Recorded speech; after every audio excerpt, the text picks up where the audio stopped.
Okay, Robert back here. Today in the vise we have a 502 for Kenny or an Ugly Tent Bushcraft. We're going to go through this thing, see if we can get it going for him. Got the heat drum. Got a little rust on that. Not too bad, it's just surface rust. We're going to clean that up also.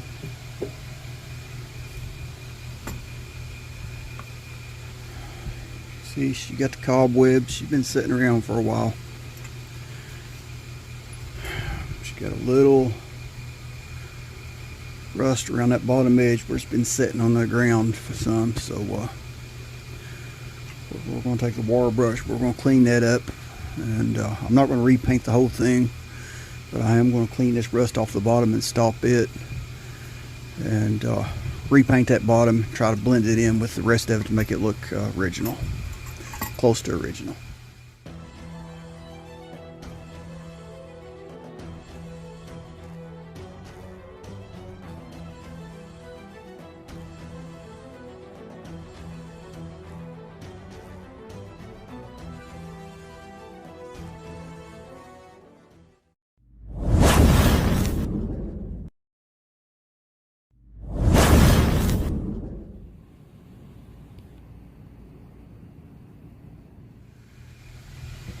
Okay, there's absolutely no resistance on that pump, so she's really dry.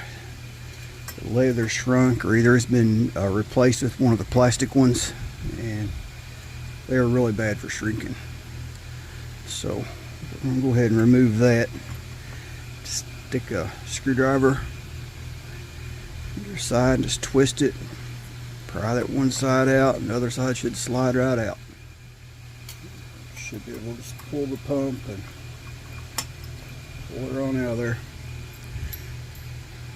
Yep, just not hard, it's still soft, it's just shrunk, needs oil, needs reformed. So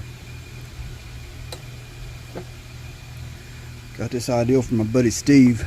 See, he had that glass jar that kept the lid on it, and he just drops his whole pump in there and just lets it soak. So hey, I thought, man, knew I was watching his channel for something.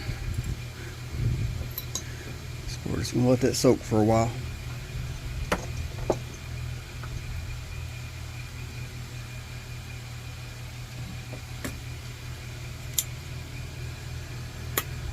Clean out that pump stem.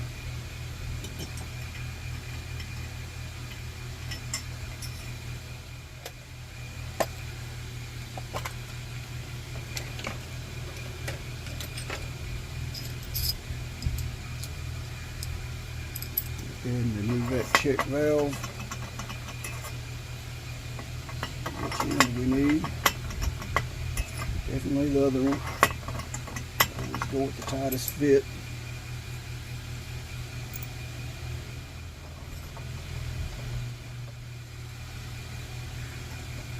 On our tip protector.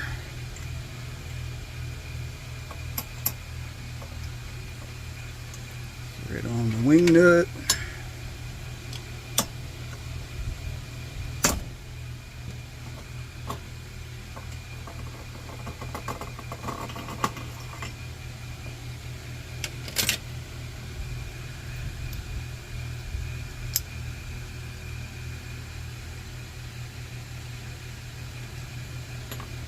Ooh-wee. I'm smelling the scent of unleaded. Let's go ahead and see if that screw will come out of that cap without dragging the tool out. It's already on there tight. Yeah, I think it's turning without spinning. Yeah, easy enough.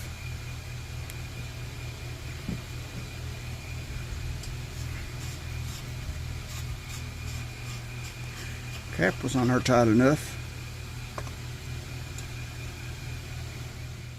Okay, next thing I'm going to do, I'm going to remove these 3 screws out of that top grate. These usually come out simple enough.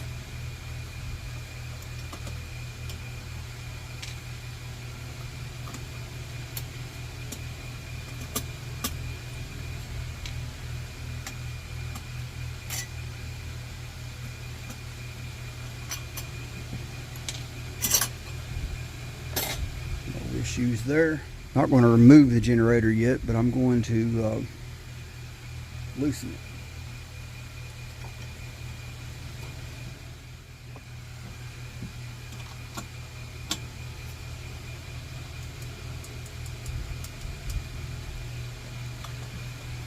She's pretty tight. We better try some heat.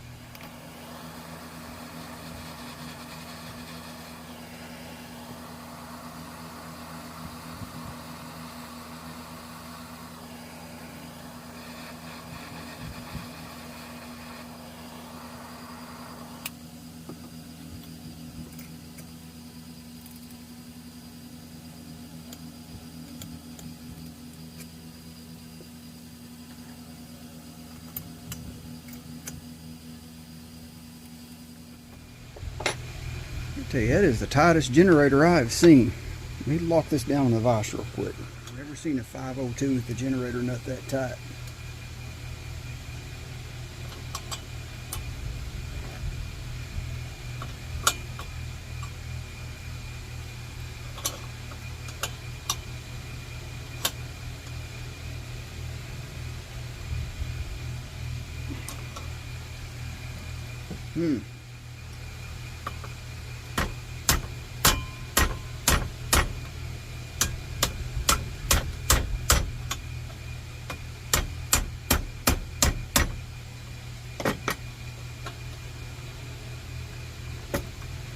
There we go. That one was going to fight me all the way. Alright, she's loose. Let's tighten it back down, and looks like that bottom was going to be a booger too.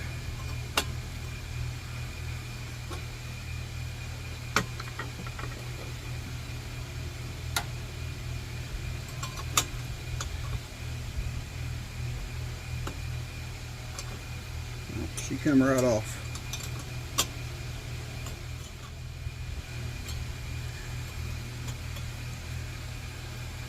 Now we can turn the generator nut the rest of the way loose. So I think this piece here is going to turn easily. There we go.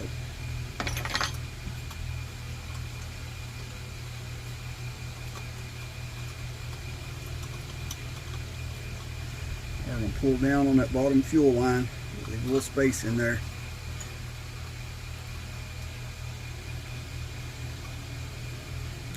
There we go. Okay, I got the stainless steel basket. Came out of kind of a rotisserie cooker. Found it at Goodwill for 99 cents a piece. Got a couple of them. I like to put my small parts in there. Drop them down in the bucket and boil them in vinegar. Well, I can just pull them all there at one time. Don't have to fish in that hot vinegar. Let's go ahead and put our check valve in there. Right. Look there. Generator's in real good shape.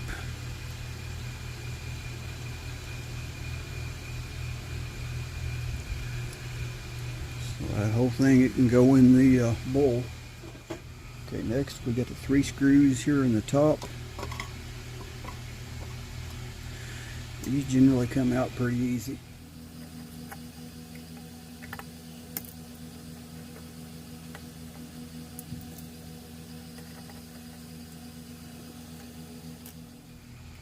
Okay, now those 3 screws are out.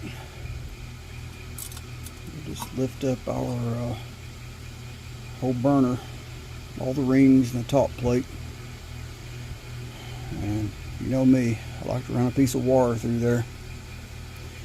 Keeps all of them in order. That way you don't have to sit there and go through every one when you put them back together to one flat, one beveled, one flat, one beveled. They stay that way. Just drop that in the basket. Okay, over here in my 502 parts drawer, keep my tool I made out of an old burner cap. Makes life so much easier with this next step.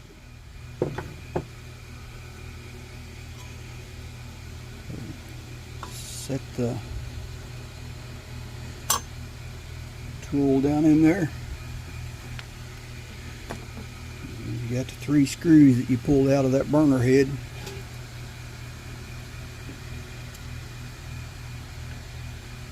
It'd help if you had the right screwdriver. And we'll just thread those right back down in. Just gonna get them started right now.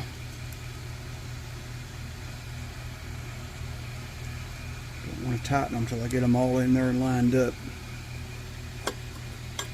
It's kind of hard to see. There we go.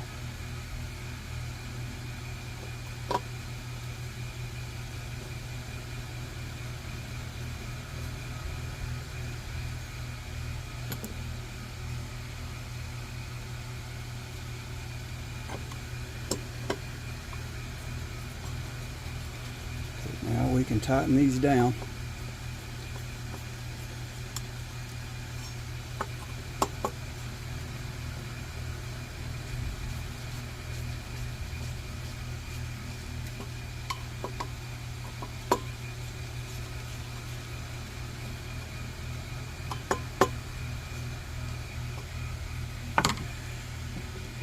Now with a little bit of luck and hopefully no heat, we can just turn that out of there. Heck yeah. Man, that tool makes life so much easier.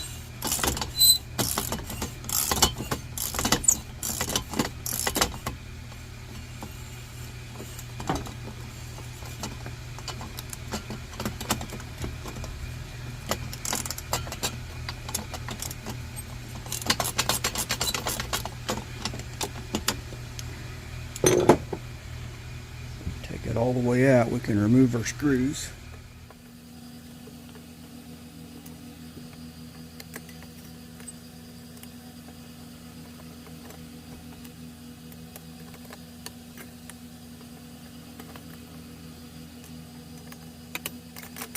That's the way it's supposed to work right there. Now that bowl will just lift out of there. That's in decent shape. I'm not going to boil that in vinegar. I'm just going to take the steel wool to that. Okay, now I've got 3 more screws.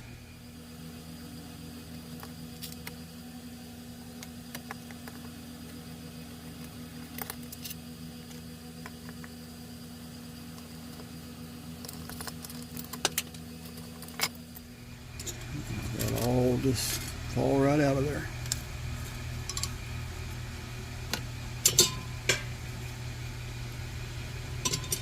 It's all going to clean up really well. I'm not going to boil that in vinegar because it's still got the original paint on it and it's not all rusted up. So just right there, we'll clean that up with a brush. That can definitely go in the bowl. And I guess we might as well get that too. I'm going to remove that valve wheel.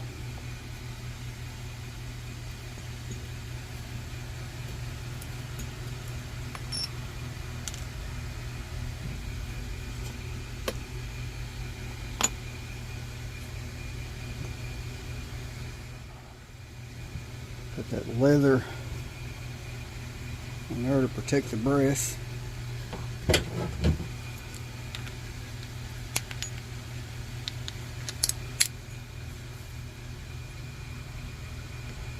my homemade tool.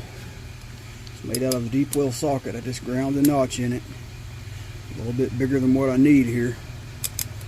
Yep. I have to lock it back down. Okay, now we should be able to just turn that out of there.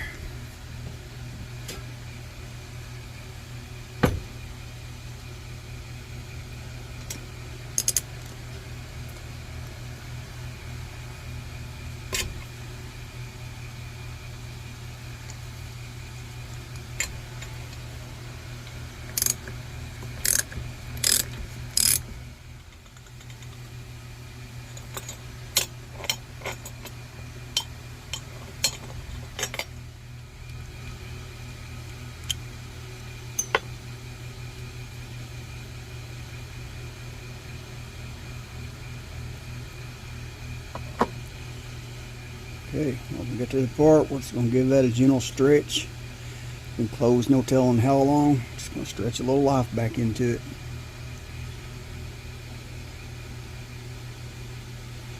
And that's all going to go back in the bowl. Okay, that is kind of rusty. I can see the bottom of the found. It looks really good in there. But this stem sticking out of here, didn't get any coating on it from the factory, so it's pretty rusty. So get this wire brush and my drill. That's the best way to take care of that.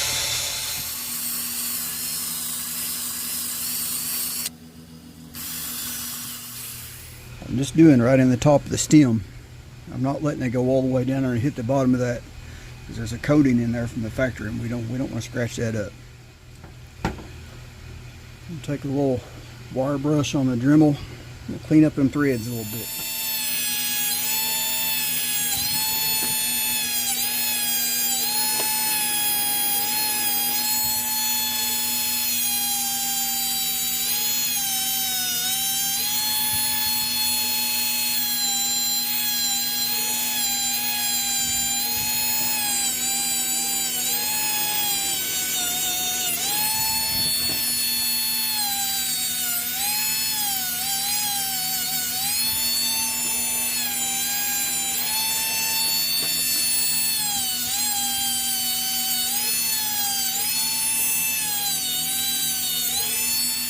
Really careful holding that with both hands so that it didn't jump over and get that paint. They cleaned up pretty good. I'll do the trick.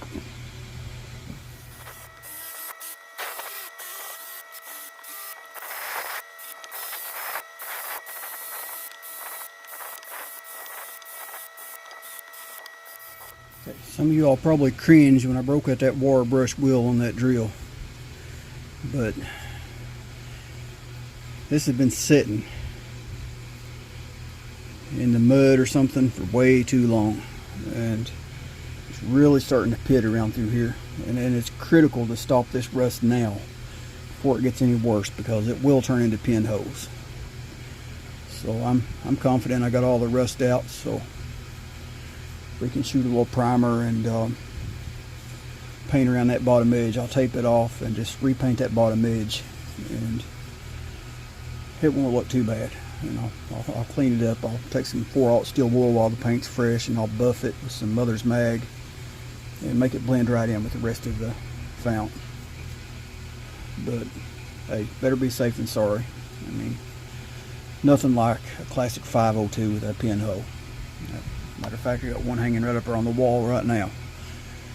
So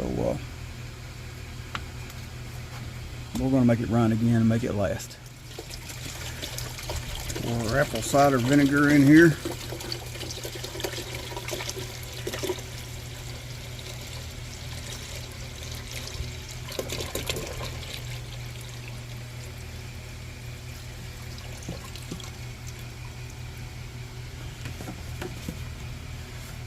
That's going to be enough to cover all the parts.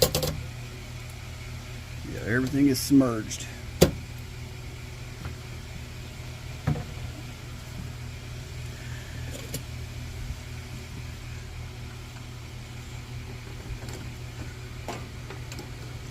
Don't really want to put this in the vinegar. Let's just see how this is going to clean up without it.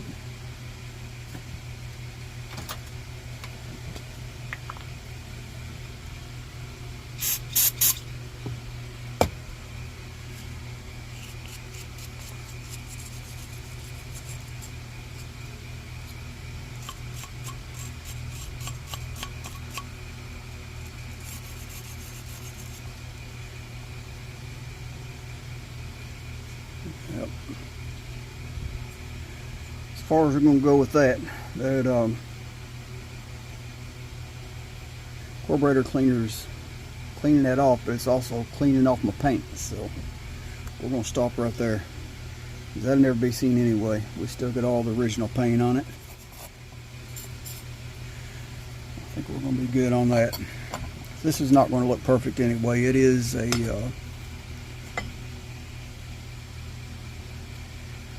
February of 1966. So it's not a new stove. It's not going to be a new stove. But we're going to make it run again, and we're going to make it last a whole lot longer. So I think that's going to be the end of part 1. So y'all know the routine. Like, share, subscribe. God bless.